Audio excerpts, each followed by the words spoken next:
If you've been gluten-free or paleo or keto, I know what you're missing.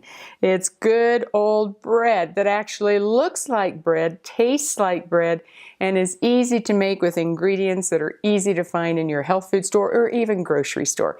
Hi, I'm Cheryl Townsley, naturopath and wisdom coach. And you know, I've been creating cookbooks and recipes for really over 30 years. And I've been doing gluten-free before it was ever the fad and of importance as it is today. So I know my way around the kitchen, and I know most of all how to make those breads taste really good.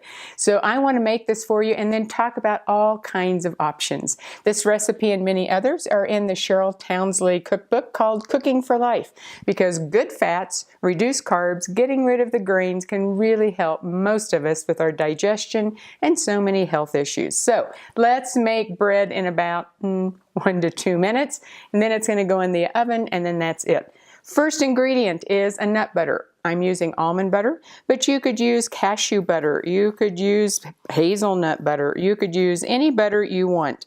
Now you can also, if you're sensitive to nuts, you could also use sun butter, but I have found that a couple of people, when they use the sun butter, sometimes the interaction of the nut butter, sunseed butter, if they use the sun butter with the baking soda and vinegar, sometimes it'll be a slight discoloration. Never fear, sometimes that's just a chemical reaction.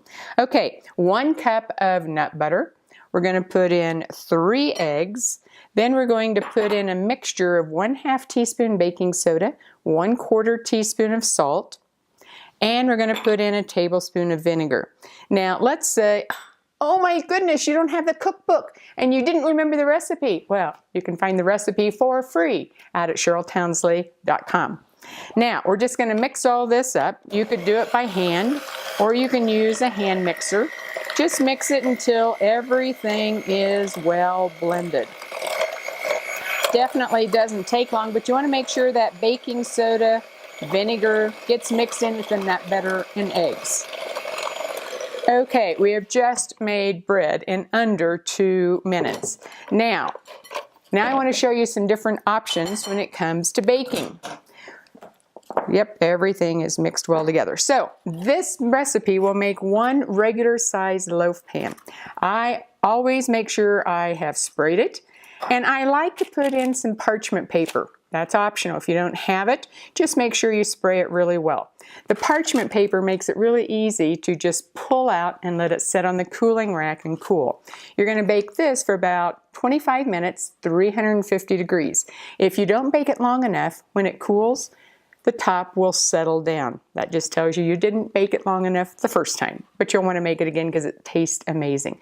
Make sure it cools on a cooling rack completely before you put it in a bag. Now, let's say you don't want a great big loaf. Let's say you'd like to have a mini loaf like this. Then you can make it in small mini loaf pans. Again, make sure you spray it. This will make about 4 or 5 depending on how high you want it to be. Now you could also make muffins.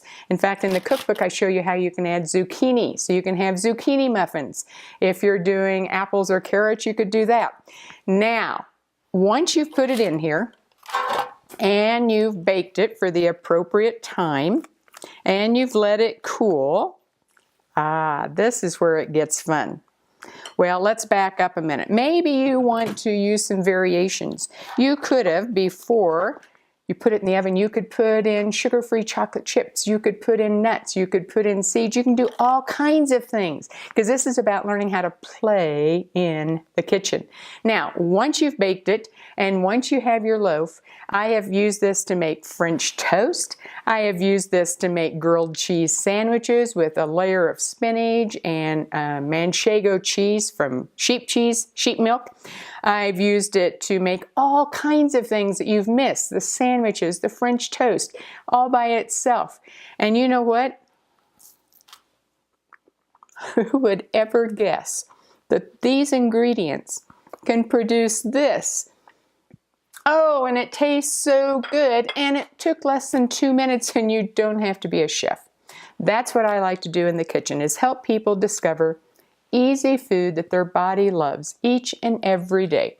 As a chef, as a cook, as a naturopath, I've been doing this for over 25 years, really over 30, but who's counting all those years, and thousands of clients. So if you're one of those people that wants bread and healthy food, check out our website, CherylTownsley.com.